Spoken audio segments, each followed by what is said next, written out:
Em verdade vos digo, o que não entra pela porta no aprisco das ovelhas, mas sobe por outra parte, este é ladrão e salteador. Aquele, porém, que entra pela porta, esse é o pastor das ovelhas. Para este o porteiro abre, as ovelhas ouvem a sua voz, ele chama pelo nome as suas próprias ovelhas e as conduz para fora. Depois de fazer sair todas as que lhe pertencem, vai adiante delas. E elas o seguem, porque lhe reconhecem a voz. Mas de modo nenhum seguirão o estranho, antes fugirão dele, porque não conhecem a voz dos estranhos. Jesus lhes afirmou ou lhes propôs esta parábola, mas eles não compreenderam o sentido daquilo que lhes falava. Jesus, pois, lhes afirmou de novo: em verdade vos digo, eu sou a porta das ovelhas. Todos quantos vieram antes de mim são ladrões e salteadores, mas as ovelhas não lhes deram ouvido. Todos juntos o versículo 9. Eu sou a porta. Se alguém entrar por mim, será salvo, entrará e sairá e achará pastagem. Eu continuarei. O ladrão vem somente para roubar, matar e destruir. Eu vim para que tenham vida e a tenham em abundância. Eu sou o bom pastor. O bom pastor dá a vida pelas ovelhas. O mercenário que não é pastor, a quem não pertencem as ovelhas, vê vir o lobo, abandona as ovelhas e foge. Então o lobo as arrebata e dispersa. O mercenário foge porque é mercenário e não tem cuidado com as ovelhas. Todos juntos, os versículos 14 e 15. Eu sou o bom pastor, conheço as minhas ovelhas e elas me conhecem a mim. Assim como o Pai me conhece a mim e eu conheço o Pai e dou a minha vida pelas ovelhas. Ainda tenho outras ovelhas, não deste aprisco. A mim me convém conduzi-las. Elas ouvirão a minha voz, então haverá um rebanho e um pastor. Por isso o Pai me ama, porque eu dou a minha vida para a reassumir. Versículo 18, todos juntos. Ninguém a tira de mim. Pelo contrário, eu espontaneamente a dou. Tenho autoridade para a entregar e também para reavê-la. Este mandato recebi de meu Pai. Por causa dessas palavras, rompeu nova dissensão entre os judeus. Muitos deles diziam: ele tem demônio e enlouqueceu, porque o ouvis. Outros diziam: esse modo de falar não é de endemoniado. Pode, porventura, um demônio abrir os olhos aos cegos? Vamos orar? Senhor, o quanto nós precisamos de Ti para entendermos as Sagradas Escrituras. E nós queremos, antes de mais nada, agradecer por todos aqueles que trabalharam para que nós tivéssemos esse texto em mãos. Tradutores, ó Pai, estudiosos, acadêmicos, ó Pai, que se esmeram a fim de que nós possamos ter em mãos um texto que fiel àquilo que o Senhor Jesus disse. Obrigado. Obrigado porque temos a liberdade e acesso às Sagradas Escrituras. Em muitos países, em muitos locais, as pessoas pagam com a própria vida o fato de terem uma Bíblia em mãos, desejam ter uma Bíblia, e nós, com tamanha facilidade, tamanho privilégio, às vezes somos negligentes quanto a esta bênção. Tem misericórdia de nós. Mas nós oramos, ó Pai, que ao abrirmos o Teu livro, dele emane a luz dos céus, esclarece todo o engano e do erro livra os Teus filhos. Ilumina-nos, ó Pai, as nossas almas, ó grande Deus. Esta é a minha oração em nome de Jesus. Amém.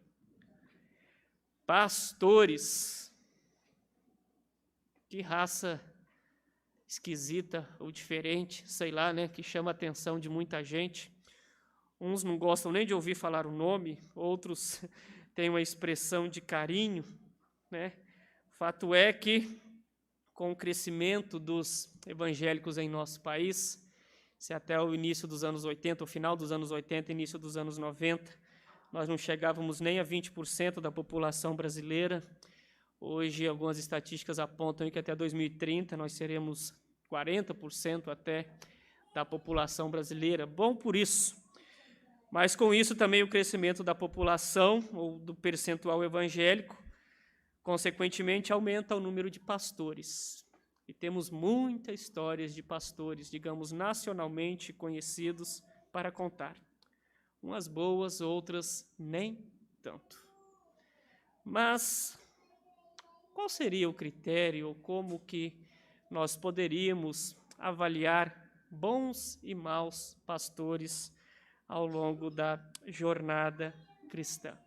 O que caracteriza um bom pastor e qual seria o esquadro ou o gabarito para poder evitar o mau pastoreio, tanto para os pastores não serem maus pastores, quanto para as ovelhas não se submeterem a maus pastorados, à autoridade de pessoas negligentes. Quando nós olhamos para esse texto e a figura do bom pastor, Jesus vai nos trazer aqui alguns critérios ou algumas balizas muito interessantes para nós podermos fazer esse discernimento, quer sejam aqueles que hoje ocupam a figura de pastor, quer sejam aqueles que estão debaixo do pastoreio de alguns. Vamos atentar para o texto, então, e o que eu vou apresentar para os irmãos diante dessa cena, aqui no capítulo de número 10, os versículos 21, nós vamos olhar para os 3 personagens, digamos assim, que estão presentes nesse texto. Vamos olhar para o bom pastor, que é a figura principal, vamos olhar para os mercenários e vamos olhar para as ovelhas. Então, se você está anotando aí, pastores, vírgulas, mercenários e ovelhas no reino de Deus é o assunto da nossa mensagem, o tema da mensagem nesta noite. Vamos ao primeiro, então, pastores. Antes de mais nada, eu quero desconstruir ou tirar toda a caricatura que você tem, ou essa equivalência que nós criamos entre a palavra pastor, principalmente utilizada no Antigo Testamento, e até a que Jesus utiliza aqui. Para começo de conversa, nós não podemos pegar simplesmente a palavra pastor, que ela é utilizada no Antigo Testamento, e trazer ao nosso ofício, ao meu ofício aqui na igreja. Tá? Jesus aqui não está falando de um ofício. Jesus aqui está pegando uma figura do cotidiano do povo de Israel, utilizando-se de ligações com o Antigo Testamento e comparando, fazendo alusões à liderança dele, do seu povo, como a de um pastor. Tá? Então, o primeiro passo, principalmente quando você lê o Antigo Testamento, quando você ler pastores, não pensem, no reverendo Jair, em mim, ou nos determinados pastores, que não é um ofício que havia no Antigo Testamento tal qual hoje. O pastoreio, semelhante ao que nós temos aqui, que nós exercemos, vai começar aí, digamos, nos meados do Novo Testamento, lá para o final, quando, por exemplo, você lê a epístola de Tiago, rogo aos pastores, aí sim, já são indivíduos constituídos quanto pastores e presbíteros, constituídos enquanto liderança da igreja. Mas no Antigo Testamento você não faça isso, e nem aqui. Você não tem uma igreja organizada tal qual nós vemos aqui, o cristianismo aqui é nascente. Jesus está pegando uma figura do Antigo Testamento e comparando-a ao seu ofício como supremo pastor da sua igreja. E as pessoas que estavam ouvindo, elas tinham plena consciência dessa figura. Se você caminha no Antigo Testamento, se você faz a sua leitura anual, se não fez, espero que comece a fazer, enfim, que você tenha prática, você vai ver muitos textos com referência ao pastoreio. O Salmo 23, que nós acabamos de ler, talvez é o mais conhecido, embora nós sempre o atropelemos. O texto não diz que o Senhor é meu pastor e nada me faltará. O texto diz que o Senhor é o meu pastor, nada me faltará. Em virtude dele ser o meu pastor, eu não sinto falta de nada. Mas você tem o Salmo 79, quanto a nós, teu povo e ovelhas do teu pasto, sempre te daremos graça. Dá ouvidos ao pastor de Israel, tu que conduzes a José como um rebanho. Ele é o nosso Deus e nós o seu povo, povo do seu pasto e ovelhas da sua mão. O conhecido texto de Ezequiel 34, em que ele promete, dar-vos-ei pastores segundo o meu coração, eu mesmo apacentarei minhas ovelhas e as farei repousar, diz o Senhor Deus. Enfim, não é uma figura estranha ao público-alvo, àqueles que estão ouvindo esta mensagem. Mas, repito, Jesus está trazendo uma figura do cotidiano. Talvez se você tem algum contato com pessoas da zona rural ou algo do tipo. Jesus está trazendo talvez a figura, ou comparando-se a um boiadeiro, a um vaqueiro, né? Aquele que cuida do gado nos campos e depois os traz ao curral, alimenta, né? Guardadas as devidas diferenças de tempo aí, mas são funções extremamente semelhantes, e é isso que Jesus está fazendo. Uma segunda coisa que você tem que entender quando Jesus, além de fazer todas essas conexões do Antigo Testamento com o Novo Testamento, ou fazer essa referência ao Antigo Testamento e apresentar às pessoas, você tem que prestar atenção ou olhar para com quem Jesus está falando ou a sequência dos fatos. E nisso eu quero chamar muito a sua atenção. Dá uma olhadinha no capítulo 9 aí, apenas corra os olhos a partir do versículo 1 até o versículo 41. E um exercício que eu quero que você faça é mentalmente ou visualmente, apague o título em negrito aí, o subtítulo em negrito, Jesus, o bom pastor, tá bom? O texto inspirado em grego aí não tem o subtítulo em negrito. Ele é bom, que ele nos ajuda a entendermos, né, as sessões, mas a cena, o discurso de Jesus, a sequência dos fatos, está desde o capítulo 9 até o final do capítulo 10. Tá? Apenas no 11 que você tem a questão de Lázaro. Então, imagine isso como um discurso só, uma sequência única de fatos. E qual é a sequência de fatos? Você tem um cego de nascença, só estou recapitulando aqui, tá bom? Um cego de nascença, que Jesus cura esse cego e se apresenta como a luz do mundo. A cura desse cego causa uma grande dissensão, principalmente entre os fariseus, porque trazer visão ao cego era uma prova da messianidade de Jesus. É por isso que aqui no final do 10, aqui, nós vimos nunca, né, ou pode alguém, porventura um demônio abrir os olhos aos cegos, ou seja, não, isso não é uma característica demoníaca, é uma característica messiânica, trazer luz àqueles que vivem nas trevas. O problema é que, ao fazer esse milagre, apresentar-se como a luz do mundo, Jesus ele começa a causar ciúmes, principalmente nos fariseus, mas não apenas nos fariseus, mas a toda a liderança judaica, os membros do Sinédrio.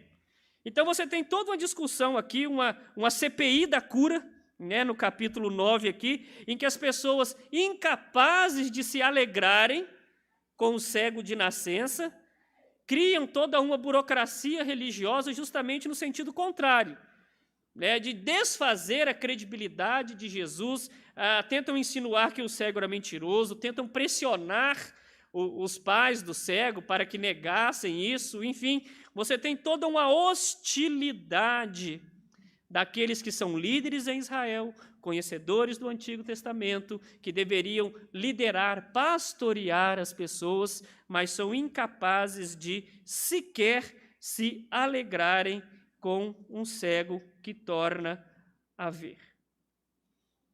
Então é nessa sequência, é nesse clima que Jesus começa a dizer: em verdade vos digo, o que não entra pela porta no aprisco das ovelhas, mas sobe por outra parte, esse é ladrão e salteador.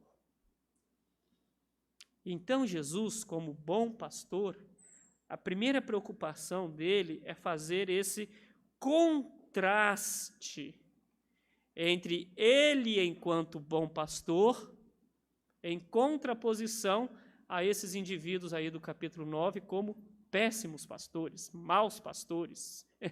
E você pode usar os adjetivos que você quiser aí àqueles que deveriam cuidar do povo, mas na realidade mais prejudicavam ou exploravam as pessoas do que os ajudavam. Jesus, então, apresenta-se como cumpridor da profecia de Ezequiel 34, e agora ele apresenta-se, ele fala: eu sou esse bom pastor. Qual é a figura que você tem aqui, então, fisicamente falando? O que Jesus aponta quando ele traz este aprisco? A região aqui é propensa, então, mais ao cultivo das ovelhas, em que Jesus fala. A figura que você tem aqui do aprisco da ovelha é de um espaço cercado por pedras, muros altos, fora da cidade, com uma porta e um porteiro. Você tinha apriscos, ou currais, vamos fazer uma equivalência aí, currais individuais, ou você tinha também currais coletivos. em que vários rebanhos de vários pastores eram colocados nesses currais e um porteiro ficava à frente desses apriscos para controlar a entrada. Ele tinha, digamos assim, uma credencial, né, dos pastores que tinham acesso dos seus rebanhos, então ele deixava, você pode entrar porque você tem ovelhas aqui, essa ovelha pode sair porque aquele pastor que está lá é dono dela. Então, quando Jesus fala aqui, o que não entra pela porta no aprisco das ovelhas, mas sobe por outra parte, esse ladrão e salteador, essa é a figura que Jesus está usando. É a questão do acesso às ovelhas. Pastores genuínos entram pela porta. Ladrões e salteadores querem ter acesso às ovelhas por meios ilegais, por uma autoridade que não lhes foi dada, por uma autoridade que eles não têm. Mas parece que com os 5 primeiros versículos aí, se você observar, os discípulos não entenderam direito, né? Jesus, no versículo 6, diz que Jesus lhes propôs esta parábola, mas eles não compreenderam o sentido daquilo que lhes falava. E aí, então, Jesus explica novamente, amplia com figuras mais vívidas e, digamos, com um texto mais longo para que eles possam entender e apresenta. Olhando novamente para essa primeira figura, Jesus como bom pastor, e tendo em mente esse aprisco que caracterizava os ladrões e o conhecimento que os judeus tinham da promessa e de Jesus como o bom pastor, ou que deveriam ter, algumas características acompanham esse bom pastor. Quem é esse bom pastor? Ou quais são as ações que o bom pastor, o perfeito pastor, tem em relação ao seu rebanho? Antes de mais nada, ele é alguém que não entra de forma ilegal, ou não tem acesso de forma ilegal às suas ovelhas. Antes, ele entra pela porta e é bem recebido pelo porteiro. Para este o porteiro abre, versículo 3, as ovelhas ouvem a sua voz, ele a chama pelo nome, as suas próprias ovelhas, e as conduz para fora. Além dele entrar de forma legal e ter o acesso de forma, podemos parafrasear o hino aqui, de forma mansa e suave ao seu rebanho, ele chama as ovelhas pelo nome e as conhece intimamente. Para esse o porteiro abre, as ovelhas ouvem a sua voz, ele chama pelo nome as suas próprias ovelhas e as conduz para fora. Chamar pelo nome, conduzir as suas ovelhas, eu acho que nós podemos colocar que os bons pastores, ou o verdadeiro pastor, estabelece um relacionamento pessoal com as suas ovelhas. O verdadeiro pastor, além de estabelecer um relacionamento pessoal com as suas ovelhas, ele as conhece intimamente e oferece direção para a vida delas. Como é bom saber que nós temos um pastor que nos oferece aquilo que ninguém mais pode nos oferecer. Esse conhecimento, esse relacionamento, esse ultrassom espiritual, essa ressonância espiritual de saber o que nós temos que ninguém mais pode saber a respeito de nós. Isso é muito importante, meus irmãos. Saber que você é chamado pelo nome, pelo nosso Senhor Jesus, isso traz um conforto à nossa alma que ninguém mais pode oferecer.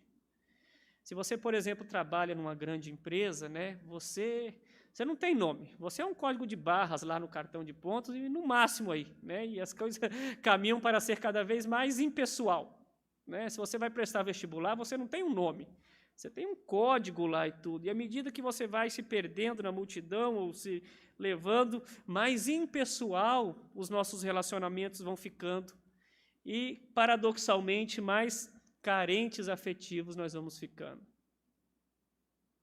E aí, saber que nós não somos mais um na multidão, mas que Ele nos conhece pelo nome e nos chama intimamente, é muito confortador para a nossa alma.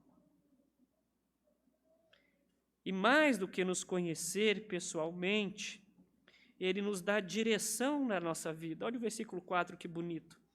depois de fazer sair todas as que lhe pertencem, vai adiante delas e elas o seguem porque lhe reconhecem a voz. Ele não apenas te conhece, ele não apenas sabe o seu nome, mas mais do que isso, ele dá um direcionamento à sua vida.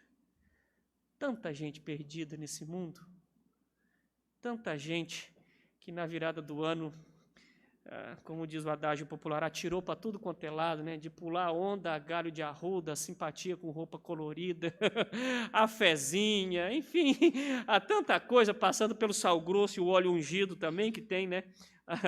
As simpatias gospel também. Tanta gente sem direção na vida, tanta gente sem saber para onde seguir, tanta gente sendo direcionado por pastores ou líderes inescrupulosos. E Jesus está aqui oferecendo justamente o contrário, ou a solução para esse problema. Vem cá, meu filho, vem cá, minha filha. Para de ficar beliscando parede. Para de ficar correndo de igreja em igreja, de pastor em pastor, de simpatia em simpatia, né, de coach por coach, de curso a curso. Vem aqui. Deixa eu dar uma direção na sua vida. E mais do que apontar o caminho. Você não precisa caminhar por suas próprias pernas. Eu vou adiante de você. Isso é uma implicação interessante. Jesus não dá um mapa para você cair caminhando ou você se encontrar com seus próprios esforços. Ele faz mais do que isso. Você não precisa. Você não precisa entender de cartografia, você não precisa entender de GPS, nem nada do tipo. Você não precisa nem de Waze. O que você precisa para a sua existência é olhar para mim. Olha para mim. O resto vem por tabela. Porque sou eu que vou dar direção à sua vida. Novamente trazendo as memórias, né, afetivas aí, quando eu frequentava o sítio dos meus avós, e uma das práticas que eles tinham, não somente ele, mas os vizinhos, né, da zona rural, eram as charretes para transportar pessoas. E se você já viu, não só charretes, né, mas cavalos também, para montadores solo, um dos instrumentos que eles usam é tapa-olhos, né, não sei o termo técnico, mas são instrumentos que tapam os olhos deles, né, de forma que o animal possa olhar apenas para frente. E eu perguntei por curiosidade uma vez, alguém que era voltado para amansar cavalos e lidar com isso, aí ele dizia, porque se você deixa a visão dele ampla demais, qualquer coisa que acontece ao lado da estrada espanta o animal e ele perde o foco. Né? Desde um galho que balança, alguma coisa assim, quando você coloca isso, ele olha apenas para frente, para o rumo dele, sob direção de quem guia. Eu acho que isso é interessante. Veja bem, eu não estou aqui pregando ignorância espiritual, eu não estou pregando aqui para você deixar de buscar conhecimento. Mas, às vezes, com a desculpa de ampliar a visão, as pessoas têm olhado para tantas coisas, tantos caminhos, tantas pessoas, tantas filosofias, que não sabem para onde direcionar a vida. E o que Jesus está dizendo assim, meu filho, você só tem uma opção, me segue. Isso é interessante, isto é suficiente. Suficiente. Então lembre disso. Ele não apenas te conhece, mas ele te direciona. E te direciona não é só ensinando, mas é indo na sua frente. Tudo o que nós temos que fazer é simplesmente olha para ele. E esse pastor é reconhecido pelas suas ovelhas. Nós vamos tratar disso com mais detalhes, mas é interessante esse reconhecimento do pastor.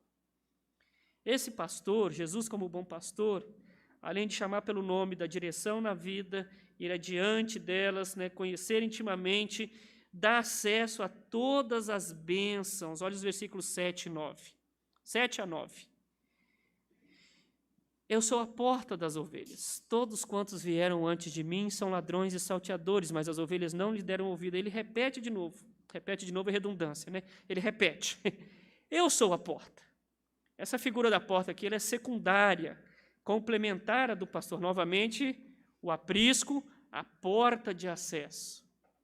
E Jesus não é apenas a porta de acesso às ovelhas, mas ele é a porta de acesso para as ovelhas. O que Jesus está dizendo aqui é que, além da exclusividade dele enquanto Salvador e acesso às ovelhas, é a liberdade que ele proporciona aos indivíduos. Olha a figura que ele tem aqui. Eu sou o bom pastor que, para acessar as minhas ovelhas, eu entro pela porta.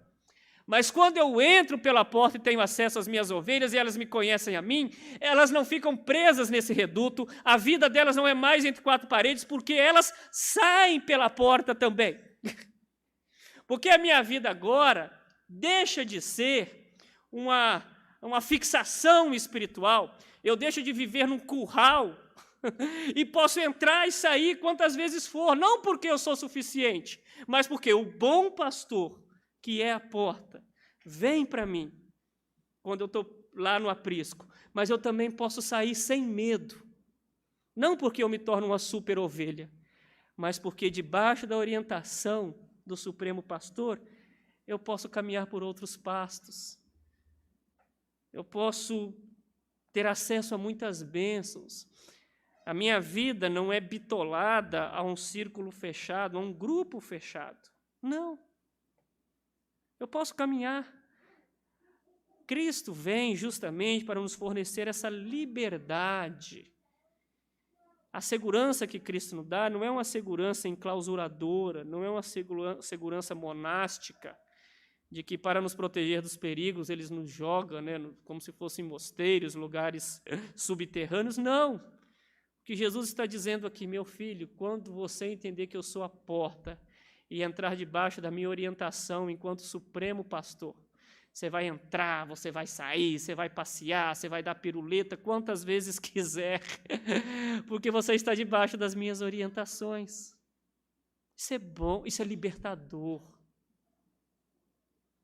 O discernimento e a segurança que Cristo dá às suas ovelhas. E em contraposição a esses salteadores, versículo 10, o ladrão vem somente para roubar, matar e destruir. Olha o que Cristo vem. Eu, o bom pastor, vim para que tenham vida e a tenham em abundância. Nota de rodapé aqui para você entender. Se você, como eu, um dia acreditou que o ladrão aqui é o diabo que vem para roubar, matar e destruir, desculpa destruir os seus sonhos, como os meus também foram destruídos um dia.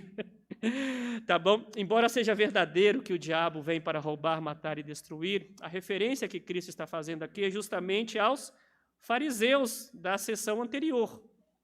O ladrão aqui é o fariseu, é o líder, é o membro do sinédrio, que é incapaz de se alegrar com a cura, é incapaz de se alegrar com um filho que é curado e volta para os braços do pai, ou curado, é incapaz de se alegrar com uma família que tem uma boa notícia, mas não. Nós temos que respeitar o direito canônico e ver se essa cura realmente é verdadeira. Esse é o ladrão. O ladrão que Jesus se refere aqui são os ladrões da alegria, os ladrões do regozijo em Jesus Cristo, que vêm somente para roubar, matar e destruir a vida dos crentes. Tanta gente sendo esmagada debaixo de jugo de pessoas inescrupulosas, não é verdade?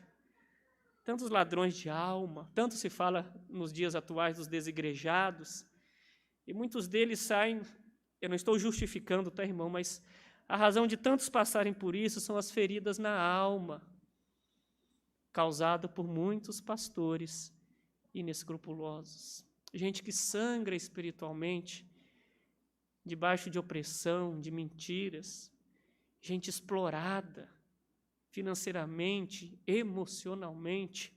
Eu não preciso aqui ficar citando, os absurdos que muitas vezes são feitos em nome de Deus em muitas igrejas, mas basta você ter um pequeno olhar contemporâneo que você sabe quantos e quantos saem feridos, porque são pastoreados por falsos pastores que, na realidade, são mercenários, ladrões, que não pastoreiam, antes tosqueiam as suas ovelhas e sugam delas tudo o que elas têm. E Jesus está fazendo essa contraposição. Esse famoso versículo aqui é lógica. Se você quer substituir ladrão aqui por fariseu ou clero judaico, você pode falar assim, o fariseu do capítulo 9 vem somente para matar, roubar e destruir. E ao contrário deles, eu vim para que tenham vida e a tenham em abundância. Como que eu dou essa vida? O versículo 11 vai responder: o bom pastor dá a vida pelas ovelhas. Isso aqui é muito bonito. O que Jesus está dizendo aqui é que para que as minhas ovelhas tenham vida e vida em abundância, elas nunca conseguirão por si mesmas. Porque como ovelhas, independente do pedigree, independente da procedência, todas elas estão destinadas ao matadouro por causa do nosso pecado original. Como ovelhas, todos nós somos tolos, desorientados. Tolos mesmo, inocentes, pecadores. E a dívida causada por essas ovelhas só pode ser paga pelo pastor que dá a vida pelas ovelhas. E dá a vida pelas ovelhas porque ele conhece o Pai conhece ele, e então ele, cumprindo o mandato do Pai, resgata as suas ovelhas. Lembra do famoso hino? Se eu não me engano é número 300, mas a gente vai corrigindo depois. Para resgatar a igreja, grande preço Cristo deu. Não foi ouro, nem foi prata, foi seu sangue que verteu. Grande foi o teu amor, que na cruz assim ali mostraste. Para meus grilhões partires, tua vida não poupaste. É disso que Cristo está falando aqui. E ninguém mais é capaz. Quando eu refletia nesse texto e pensava para nós pastores, eu creio que nós pastores devíamos mais nos assemelhar ao porteiro dessa parábola do que necessariamente ser o pastor. É claro que Jesus é o nosso modelo de pastor supremo, mas nós nunca conseguiremos ser eles. Mas talvez se pastores se olhassem como porteiros que identificam o verdadeiro pastor e apresentam para as ovelhas, olha, esse aqui é o verdadeiro pastor, ele pode entrar. Ou quando a ovelha quiser sair, não, tudo bem, você pode sair, porque aquele Jesus é o supremo pastor. Eu acho que nós entenderíamos melhor o nosso ofício. Embora tenha muitos pastores que querem ocupar o lugar de Jesus na igreja, eu comentei isso pela manhã, tem extrema ojeriza, a igreja se colocam na placa, a igreja do pastor tal, né, ou referências desse tipo. Eu sei que muitas pessoas fazem por inocência até, mas a igreja não é do pastor, já começou errado. É a igreja tal, cujo pastor é apenas um dos membros exercendo o seu ministério, ou o seu dom que Deus lhe concedeu, não mais importante que os demais irmãos, mas apenas com função diferente. Se os pastores entendessem isso, que a função deles é apontar para o Supremo Pastor, ser como o Supremo Pastor e levar as ovelhas a caminharem ou irem em direção ao Supremo Pastor, nós teríamos ministérios e igrejas muito mais saudáveis, muito mais saudáveis. E esse pastor é amado pelo Pai. Olha que bonito aqui o versículo 17. Por isso o Pai me ama, porque eu dou a minha vida para reassumir. Aqui Jesus está se referindo, quando ele fala em reassumir a sua vida aqui, está se referindo à sua ressurreição. Jesus está falando, eu dou na cruz, mas por meio da ressurreição eu reassumo a vida. Esse é o bom pastor, o poder que ele tem sobre a morte. Mas aí nós vamos agora para os dois personagens finais, e fiquem tranquilos que é menos tempo. Mas aí nós temos então os mercenários presentes aqui, cujas características eu já apresentei. Mas é gente que, por mais que ocupa cargo, tentam ganhar as suas ovelhas por meio da intimidação. E os fariseus sabiam muito bem disso. O versículo 22 do capítulo 9 mostra essa estratégia que eles tinham. Quando eles interrogam os pais dele, olha só, os pais dele respondem, né? Nós não sabemos, pergunta o meu filho, porque ele fala de si mesmo.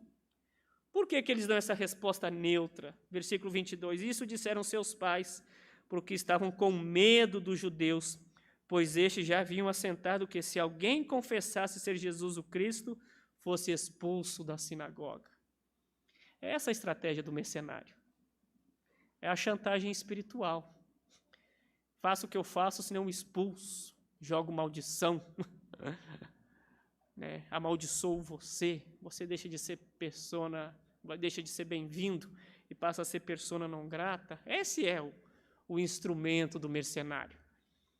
A chantagem espiritual, a pressão, a troca de favores, a expressão ungido de Deus, que os pastores e muitos apóstolos aí tanto gostam para evocar a sua autoridade. O pastoreio debaixo da coação, expressando o egoísmo, é a marca que acompanha os mercenários. O terceiro personagem presente são as ovelhas, e ela tem algumas características. Como nós vimos no começo do texto, dos versículos 3 a 5, as verdadeiras ovelhas ouvem a sua voz e não dão atenção à voz de estranhos.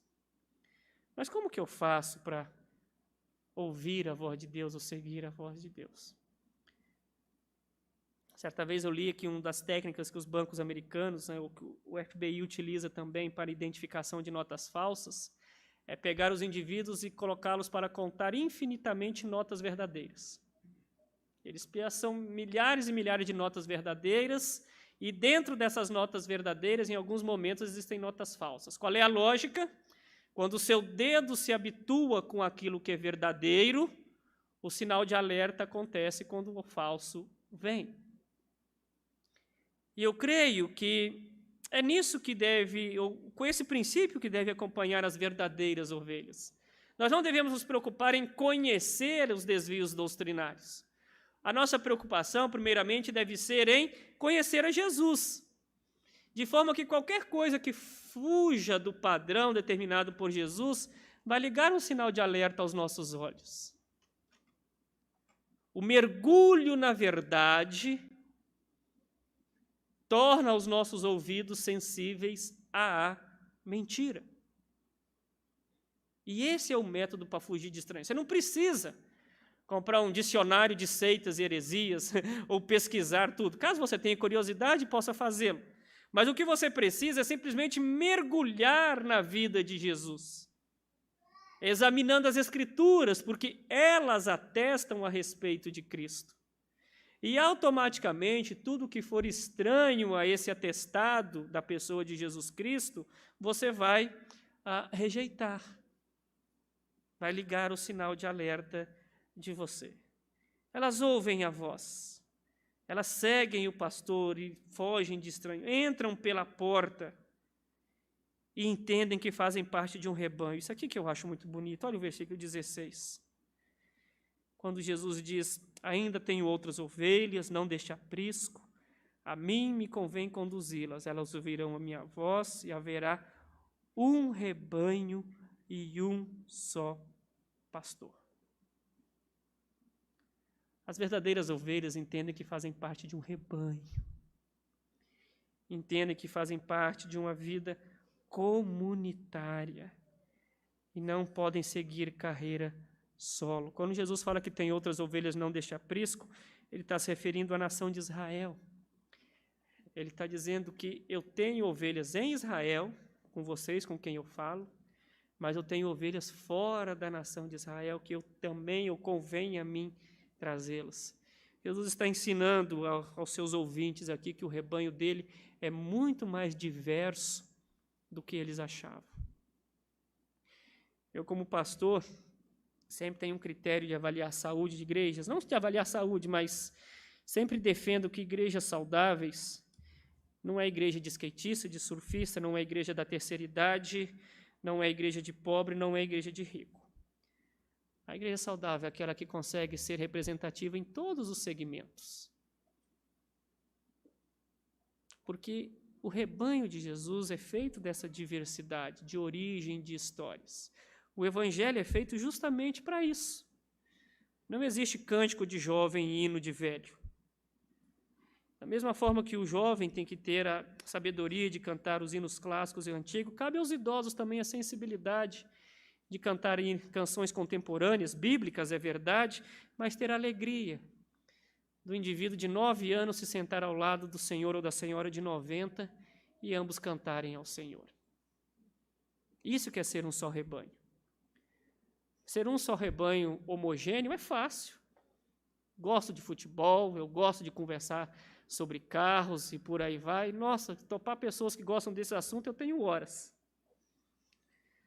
Mas com assuntos que às vezes não me são tão afáveis, talvez não seja interessante no primeiro momento.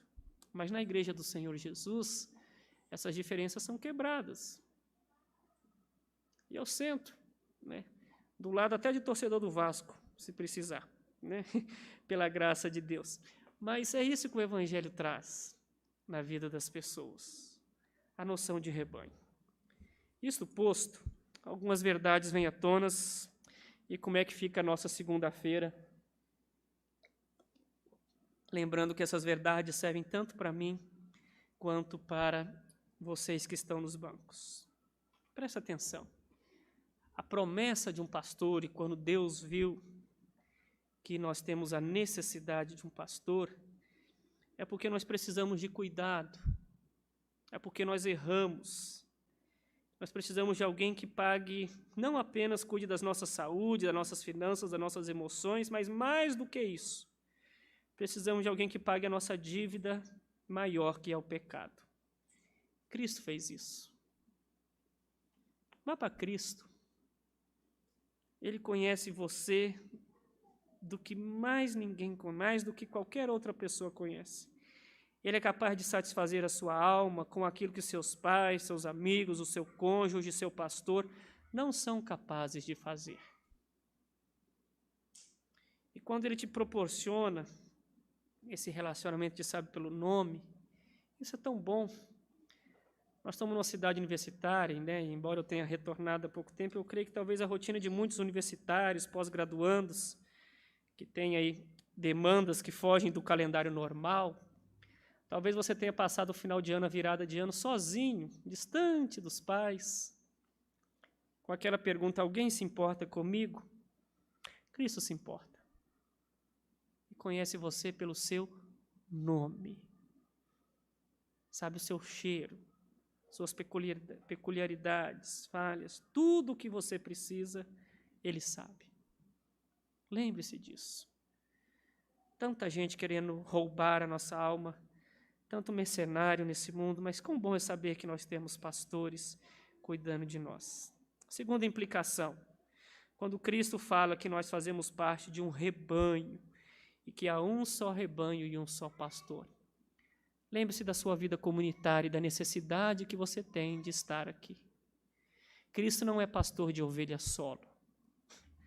Cristo é o pastor de um rebanho.